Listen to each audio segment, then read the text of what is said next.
Bienvenue à tous et à toutes, vous êtes sur le podcast de NourixTrain, le podcast qui parle de science, de rééducation et de performance autour de l'athlète.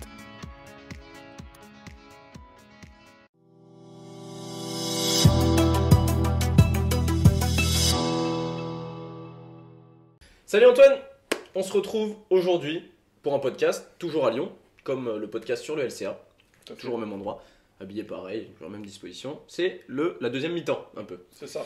On se retrouve maintenant pour parler prévention également, mais cette fois-ci, prévention, on va aborder plusieurs choses quand même, pas que la prévention, mais on va parler blessures musculaires, musculo-squelettiques. C'est ça. Donc bien sûr, on va aborder la prévention comme tu le dis. La prévention, c'est un domaine, bien entendu, qui fait partie des blessures musculaires. On va parler du mécanisme lésionnel, de l'incidence, en fait, pourquoi une lésion musculaire apparaît au final. Et on va parler un petit peu... On va peut-être se focus sur ischio-jambier adducteur. Ischio-jambier adducteur, parce que, voilà, de toute façon, on va introduire un petit peu tout ça. Mais c'est vrai que les membres inférieurs sont quand même en général les muscles, donc les muscles des membres inférieurs sont les muscles les plus touchés dans les blessures musculaires. C'est ça, il y a eu un rapport au niveau des Jeux Olympiques, donc les athlètes des Jeux Olympiques, qui sont des athlètes de haut niveau, ceux qui participent aux Jeux Olympiques, donc on ne parle pas des blessés, il y en avait quand même 10 à 65% de ces athlètes qui avaient, au moment des Jeux Olympiques, des petits bobos, des petites lésions musculaires.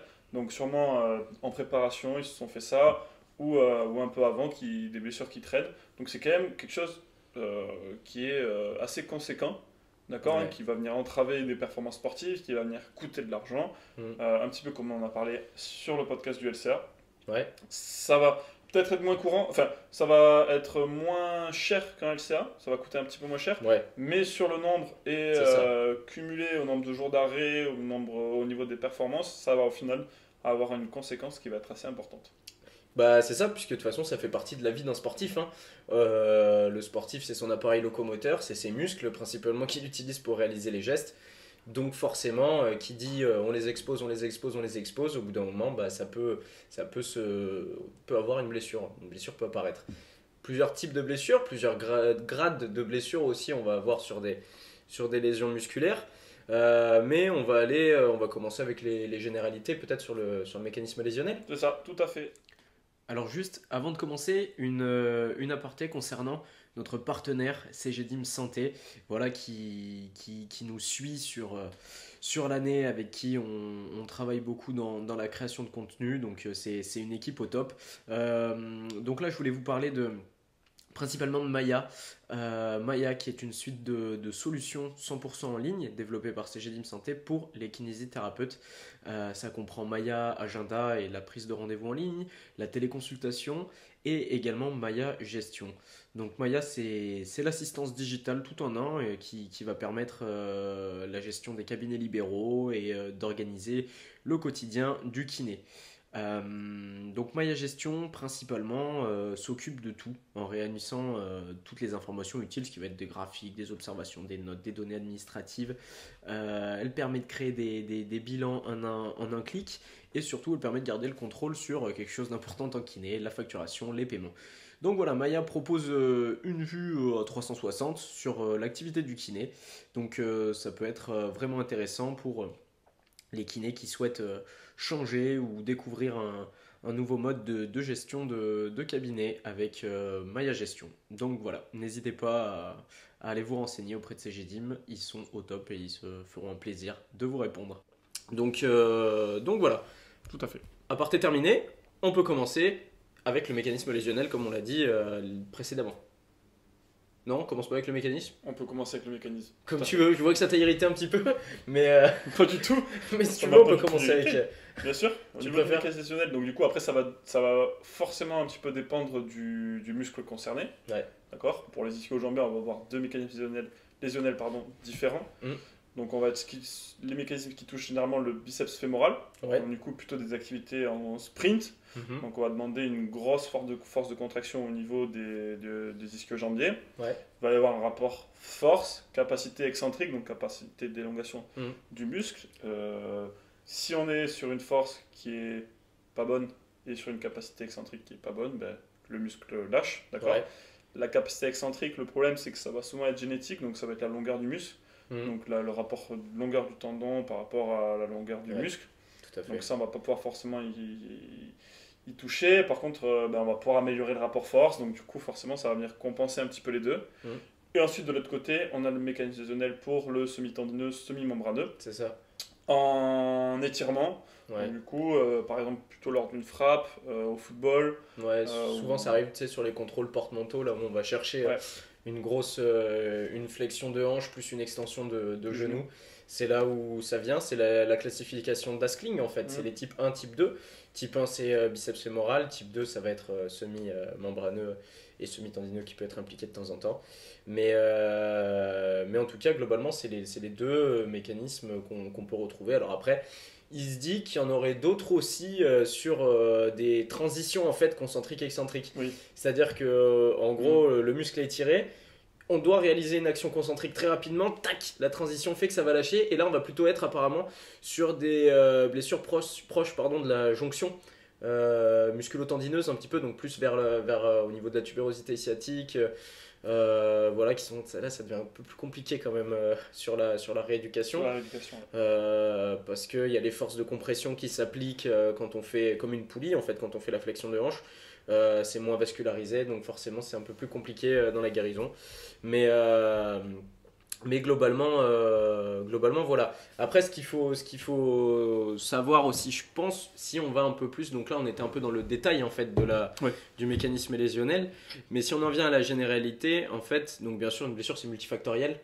Ça je pense que tout le monde le sait, hein. Il y a plein d'éléments qui interagissent entre eux et qui aboutissent à une blessure, mais on a quand même 4 facteurs qui résument plutôt bien et englobent pas mal de choses au final. On a la situation déjà qui se produit au moment où on se blesse, c'est-à-dire qu'est-ce qu'on est en train de faire. On fait un changement de direction, on fait une passe, on fait une frappe, on fait un saut, une accélération, une décélération, etc. Ça, c'est la situation. Dans un deuxième temps, on va avoir la dimension temporelle. À quel moment la blessure elle apparaît? Fin de match, fin de première mi-temps, début de deuxième mi-temps. On peut parler en quart-temps avec le basket ou en deuxième mi-temps avec le volley. Enfin, on adapte au sport, bien entendu. Il n'y a pas que le foot et le basket, même si parce que nous, c'est ce qu'on connaît le mieux. Mais voilà. Il y a aussi l'environnement. L'environnement, ça va être en fait tout ce qui va être dans la compétition. Si c'est une finale, forcément, ça va être plus d'intensité. Si c'est un match déterminant pour le championnat, pour la relégation, donc on a tout cet environnement-là. Ça peut être aussi le lieu là où le match a lieu. Si c'est en altitude, si c'est dans des endroits qu'on n'a pas l'habitude de fréquenter, c'est sûr que ça devient un petit peu compliqué. Et on va voir, juste je me permets parce que j'ai oublié la dernière, voilà, c'est les capacités de l'athlète. Donc ça va être la force musculaire, l'état psychologique, voilà, là vraiment c'est toutes ces capacités, que ce soit physique, physiologique ou psychologique. Donc c'est les quatre facteurs qui ont été un peu le plus décrits, je pense. Oui, c'est ça. Ça résume en fait un petit peu tous les éléments qui gravitent en fait autour d'une blessure. Donc si on mélange tout ça, on se retrouve avec la blessure musculaire. Tout à fait, c'est ça. Voilà. Et après, il vient s'y intégrer du coup les facteurs de risque, ce qu'on avait un peu plus détaillé, donc au niveau de la force, au niveau de l'excentricité, de la souplesse. Ouais. Et en fait, ce qui est complexe, on avait parlé avec comment il s'appelle, le mentor de Natalia, Sergio Teixeira da Fonseca. Donc au niveau de la complexité des facteurs de risque, donc là on rentre sur quelque chose d'encore plus complexe. C'est-à-dire que oui, on a des facteurs de risque, mais chaque facteur de risque va réagir avec les autres. Ouais. Donc forcément, ça va même là, ça va encore changer. Enfin, c'est vraiment hyper complexe. Hyper complexe, c'est ça, c'est ce qu'on avait vu avec lui. Sur le ligament, c'est un modèle complexe. Pour les blessures au ligament croisé antérieur, par exemple, chez les danseurs, c'était la fatigue qui était le facteur de risque le plus responsable en fait de blessures au ligament croisé antérieur. Alors que pour un basketteur, ça va être le valgus dynamique. Ouais, c'est ça. Et tout va venir, voilà, donc deux choses qui sont pas forcément... Et ce qui serait intéressant, parce que je crois qu'il a été démontré il y a pas longtemps que la fatigue, en fait, c'était pas un facteur de risque pour le croisé antérieur. Il me semble que c'est De La Villa et Iwet qui l'avaient démontré dans une étude. Mais encore une fois, je me souviens pas, et c'est ça qui serait intéressant de checker. Si les gens ont la référence, ils peuvent nous l'indiquer dans les commentaires notamment. C'est sur quelle population ça a été réalisé. Pour avoir une idée de justement la fatigue, c'est pas un facteur de risque, mais chez qui. Donc voilà, c'était la petite parenthèse. C'est la petite parenthèse. Ensuite, il y a une étude qui était hyper intéressante. Ils ont donné un questionnaire donc, du coup, concernant les blessures musculaires aux athlètes eux-mêmes pour donner du coup, leur avis sur les facteurs de risque qui pensaient être les plus importants, donc les plus courants ça, c'est très concernant bon, les blessures musculaires. D'accord. Mm. Ce qui arrivait du coup en premier lieu, le facteur lié à l'entraînement, donc dans 83%. 83% des participants, des athlètes, ont nommé l'entraînement comme étant le plus important. On va venir dans le détail après à chaque fois. Ensuite, en deuxième catégorie, donc, il y avait la technique sportive, donc 46% des cas. Les facteurs physiologiques et anatomiques, donc 43% des cas. Les facteurs comportementaux, cognitifs, donc 40% des cas. Et pour finir, les caractéristiques d'équipement sportif, 37% des cas. La nutrition, 30%. Et toute autre chose, 26%. Ok. Du coup, si on rentre un petit peu plus du coup, dans le détail, il me semble qu'on l'a justement. Oui. Au niveau des entraînements, donc, du coup, il y avait force musculaire, entraînement moteur et sensoriel, les stretching, utilisation de la glace après l'entraînement match, détente et repos, échauffement. Donc voilà, on voit qu'il y avait énormément de choses, donc c'est normal, je pense que ça rentre aussi dans 83% des cas. Je pense qu'ils sont au courant que le travail actif, le travail actif et prendre soin de leur corps, donc dans la détente et repos, c'est le plus important. Mais c'est vrai que c'est intéressant de donner la parole aux athlètes, parce qu'en fait nous, on se base uniquement sur des études qui sont établies du coup par des professionnels de santé ou des scientifiques. L'athlète lui, alors au haut niveau, ils ont une connaissance quand même anatomique qui est un peu plus poussée, puisque c'est leur instrument de travail que les athlètes récréatifs, ou voilà. Mais c'est intéressant parce que eux ils connaissent leur corps mieux que nous. On peut dire ce qu'on veut. Chaque corps est différent, donc c'est vrai que c'est intéressant d'avoir leur point de vue. C'est un peu le patient-centered care, tu sais, on met le patient, l'athlète au centre. On met l'évidence, on met les préférences un peu du professionnel de santé, le matériel nécessaire, et on fait ça. Mais c'est vrai qu'il ne faut pas oublier qu'il y a le ressenti de l'athlète qui est hyper important. Donc si lui, voilà, on peut détecter aussi peut-être que lui, voilà, il pense que l'entraînement, s'il en fait trop, il se blesse. Alors que peut-être il a les capacités d'en faire plus que ce qu'il fait, etc. Donc c'est vrai que c'est intéressant. C'est ça, c'est hyper intéressant. Dans les équipements, du coup, il y a du tape, de l'orthopédie, chaussures adéquates, utilisation d'équipements de protection. Et après, du coup, dans les autres, donc ça c'est marrant, hein, dans ce qui a été, on va dire, bon, c'est quand même le top 8 à peu près, des choses qui ont été dites, mais dans les autres, il y a l'évaluation périodique par un kinésithérapeute. Donc c'est pas ce qui est mis le plus en avant, en tout cas par les athlètes, tu vois. Après, il y avait d'autres choses, il y avait les tests routiniers, le diagnostic précoce, l'odontologie également. Mais voilà, il y a l'évaluation périodique par un kinésithérapeute, c'est pas ce qui est le plus demandé, en tout cas par les athlètes. Ouais, c'est intéressant hein, d'avoir leur point de vue. Encore une fois, c'est des informations qui sont intégrées dans le raisonnement clinique. Ouais, en termes de blessures musculaires, en tout cas c'est ça. Au niveau des aspects psychologiques, donc il y avait attention aux situations à risque lors du sport, compréhension et contrôle des risques liés au sport, l'équilibre psychologique et connaître les limites de son corps. Et en stratégie comportementale, du coup, par rapport à ça, d'éducation, des structures interdisciplinaires pour prendre une décision, l'évaluation psychologique hyper importante, des informations, éducation des athlètes, leurs familles et des professionnels qui travaillent avec ça. Donc grosse partie psychologique également. Donc du coup sur les blessures musculaires également, on n'y pense pas tout le temps.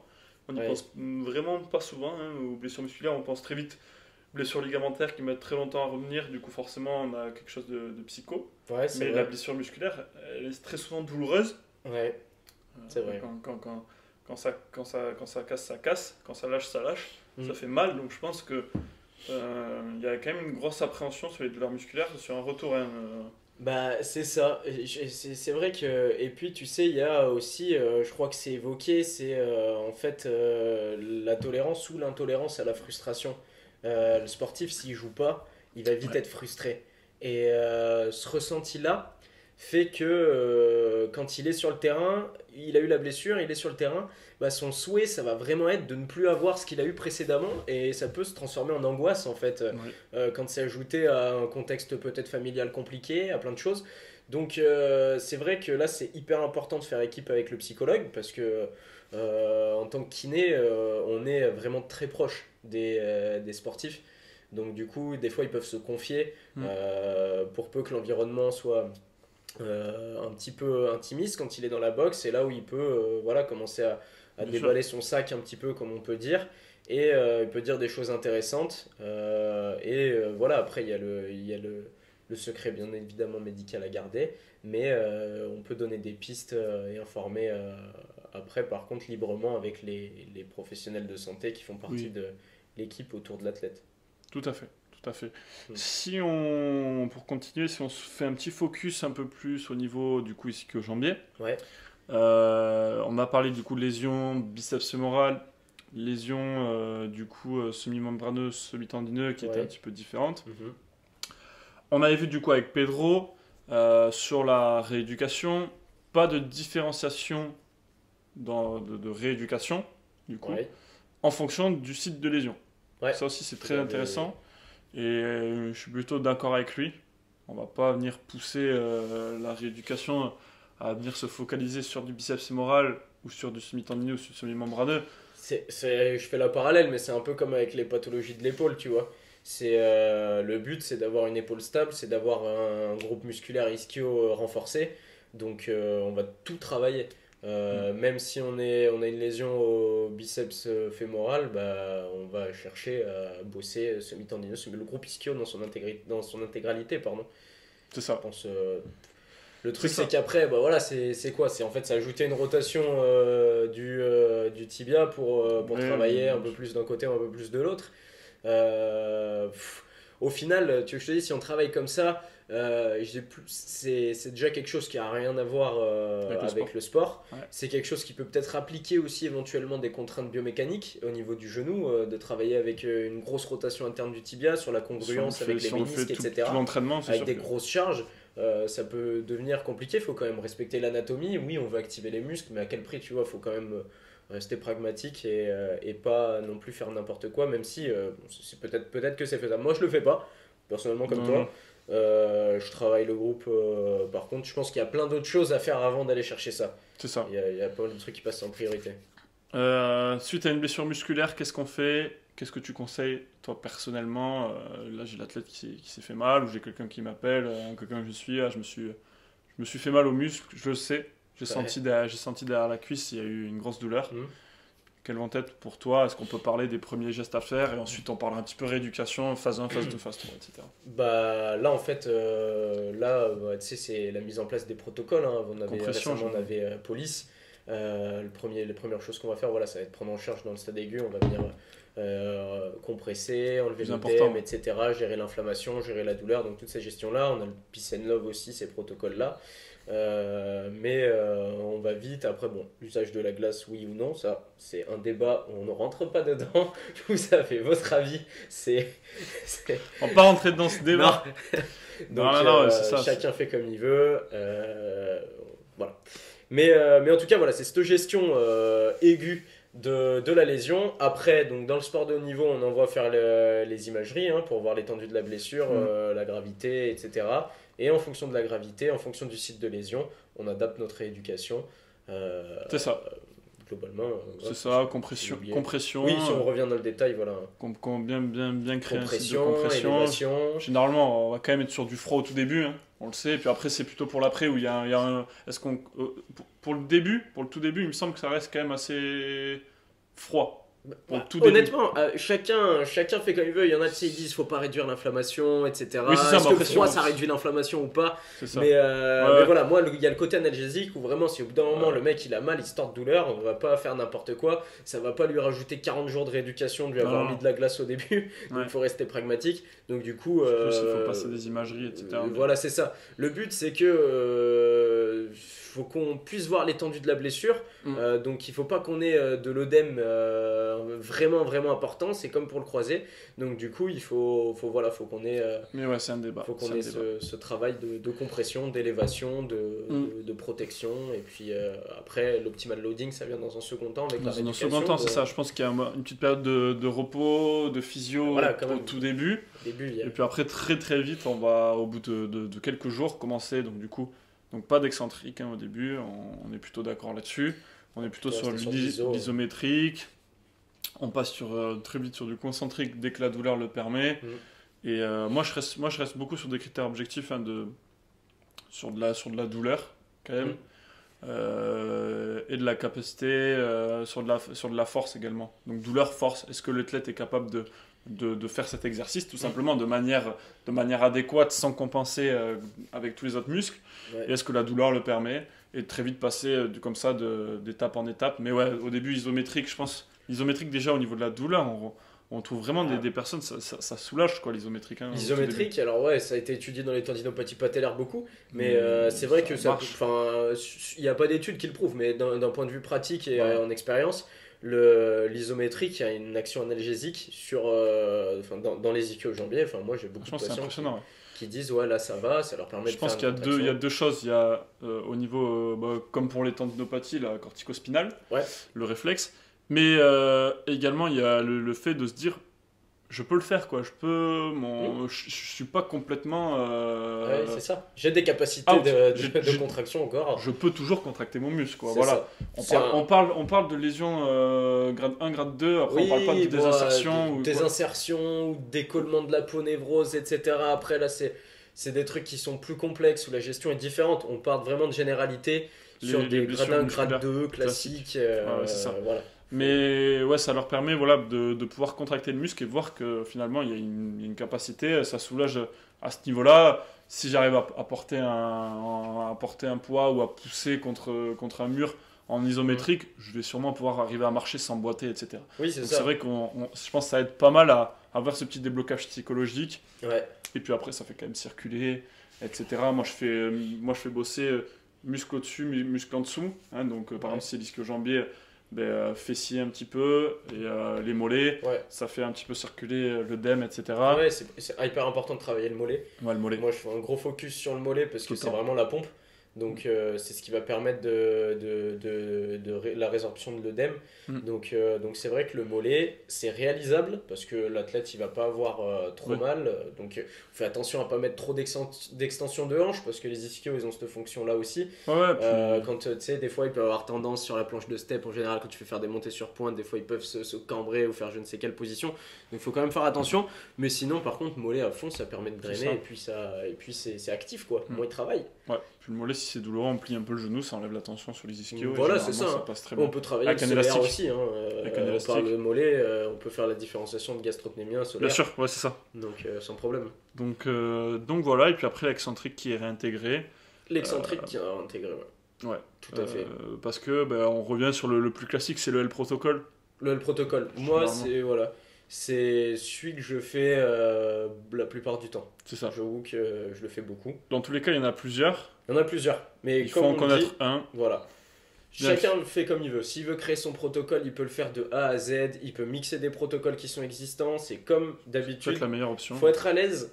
Il faut être capable de bien expliquer l'exécution du mouvement au patient.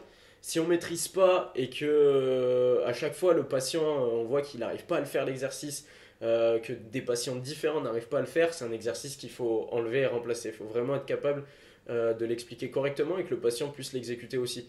Donc en tout cas, mais le L-protocole, il est très intéressant. Tu peux peut-être nous dire en quoi il consiste, ce protocole? Du coup, L-protocole, dans la généralité des études, il propose un retour sur terrain donc en 30 jours, un mois, au lieu de 54 sur les protocoles qui étaient proposés avant. Ouais. Je sais plus avec lesquels ils avaient comparé, peut-être Askling ou quelque chose comme ça, mais c'est le protocole L-protocole, c'est Askling, mais c'est ça, le protocole c'est c'est Mendy Guccia. Il y avait les différents, on les avait mais je sais plus avec quoi. Traditionnel, un protocole conventionnel de. En fait, L-protocole, ça vient pour lengthening, donc c'est l'allongement.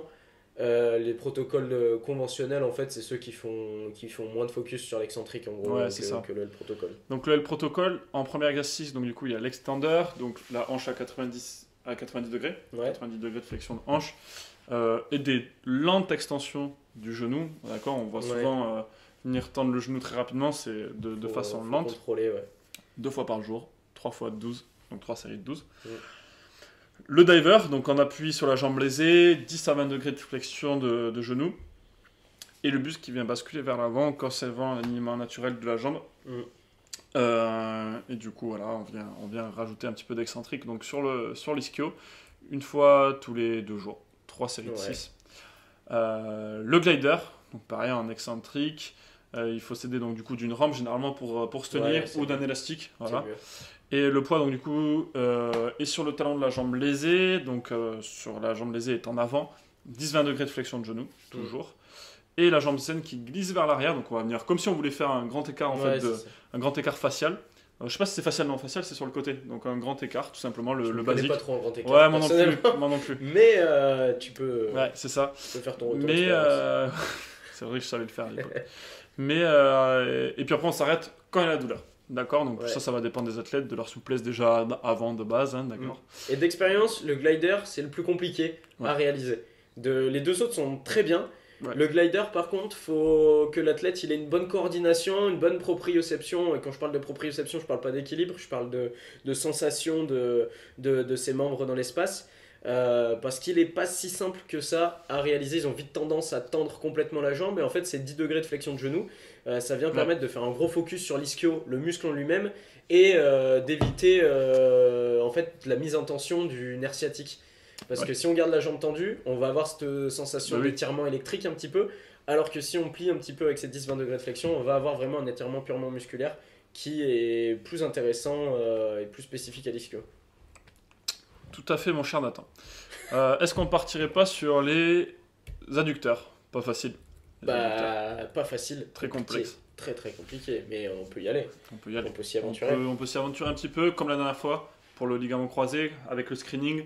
On va faire, parce que là on a déjà pas mal parlé sur les ischio-jambiers, on va faire un petit aperçu des adducteurs. Petit aperçu assez rapide des adducteurs, parce que ça on pourrait y faire un podcast entier. C'est ça. À ton avis, pourquoi si compliqué que ça les adducteurs? Pourquoi si compliqué que ça? Parce que le problème c'est que, en fait... Beaucoup de structures. Exactement. Des insertions, il y en a plus de 20.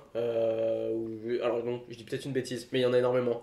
Il y en a énormément d'insertions musculaires dans la zone du pubis. On parle souvent de pubalgie. Donc les accords de Doha qui viennent éclairer un petit peu pour la classification et à quoi est liée la douleur au pubis, en fait, à cette région-là.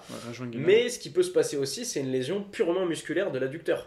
Il y a ça. C'est que c'est pas forcément une pubalgie, ça peut être une lésion purement musculaire de l'adducteur, très très douloureuse. Je te parle même d'expérience parce que j'ai eu une déchirure à l'adducteur. Ça fait très très mal. C'est surtout dans les sports où on va avoir des changements de direction, des accélérations. Et là, on retrouve souvent ça chez les footballeurs avec des sprints à haute intensité, etc. Changement de direction, c'est ça. Donc voilà. Généralement, du coup, sur les adducteurs, c'est la jonction musculo-tendinage là, cette fois-ci qui est le site de blessure le plus courant, d'accord. Le problème, c'est que c'est mal vascularisé. C'est ça. Très innervé, donc comme tu le dis, ça fait très mal. Ça fait très mal, ça a du mal à soigner.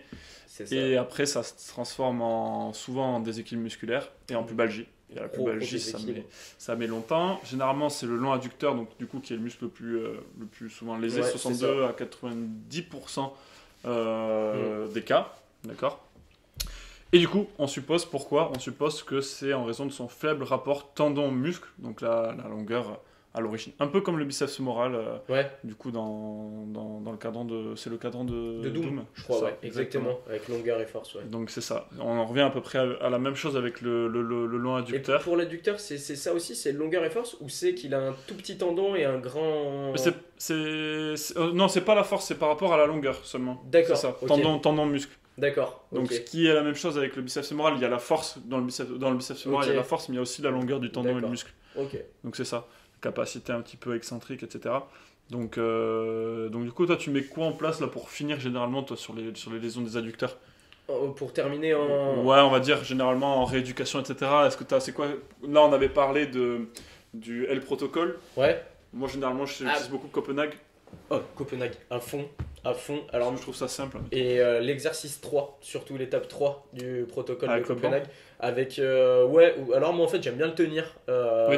Okay. Et donc en gros l'étape 1 c'est celle où on est à la plage là sur le côté et on vient lever la jambe tendue. L'étape 2 ça va être quand on vient tenir la jambe du dessus, la jambe supérieure au niveau du genou. Donc voilà. Le levier là il est plus court qu'en fait l'étape 3 où l'étape 3 on tient au niveau de la cheville. Ouais. Et là l'étape 3 donc je l'utilise beaucoup même longtemps après la lésion. C'est-à-dire en prévention parce que plus on fait cette étape 3, plus on gagne en force excentrique de l'adducteur. Et l'avantage, c'est qu'on a l'adducteur du dessus qui travaille en isométrique, en fait, et celui de dessous qui travaille en isotonique, où il va faire contraction, concentrique, excentrique, concentrique, excentrique. Donc, ouais. J'en ai plutôt d'accord sur Copenhague, ouais, c'est ça. Parce que généralement, on est toujours, très souvent, mauvais. Oui. Très mauvais. Ouais. Très mauvais. Il faut faire gaffe parce que des fois au début c'est compliqué. Hein. Le gainage ils sont pas droits. Il faut même le bras de levier, le sang dans le genou. Ouais, c'est ça. Il faut faire attention à l'activer parce que sinon ça peut travailler aussi vachement sur le collatéral médial. Ouais. Donc quand on fait le levier au niveau de la cheville, donc du coup il faut faire gaffe et il faut bien l'exécuter. Mais globalement ça, après il y a d'autres protocoles. Olmich, Olmich, peut-être plus pour les... Si, les pubalgies liées à l'adducteur. Plus pour les pubalgies, mais c'est ça. Mais ils proposent des exercices qui sont intéressants aussi. Je trouve long, compliqué, long. Mais... Très très long à mettre en place, le protocole d'Olmich. Je crois que c'est Youssef Zader, et il me semble qu'il avait modifié le Modified Olmich Protocol, je crois, il me semble. C'est ça, tout à fait. Mais très long, et puis je trouve qu'il faut l'adapter énormément, quoi. On a des fois des pubalgies où il va déjà avoir... Il y a beaucoup d'abdos. Ouais. Pubalgie, mais on a des athlètes des fois qui ont des abdos hyper puissants, mais moi je préfère plus du contrôle lombo-pelvien comme à quatre pattes, venir toucher, main, genoux opposés, etc. Ça travaille peut-être plus les muscles profonds, la coordination lombo-pelvienne, moins que vraiment que des abdos, etc. Mais il faut venir l'adapter, il faut venir l'adapter, je pense, parce qu'il est hyper long. Ouais, c'est ça. Et puis en ce qui concerne lésions purement musculaires, moi ce que j'aime bien bosser c'est avec des bandes élastiques en fait. Pour les adducteurs, je trouve ça hyper bien parce que c'est vrai que ça oblige le contrôle excentrique, et en fait, donc les bandes élastiques, et surtout après un point hyper important, c'est si on peut le faire, si on a la place, c'est de travailler à haute intensité et à vitesse sur des changements de direction et en fin de rééducation.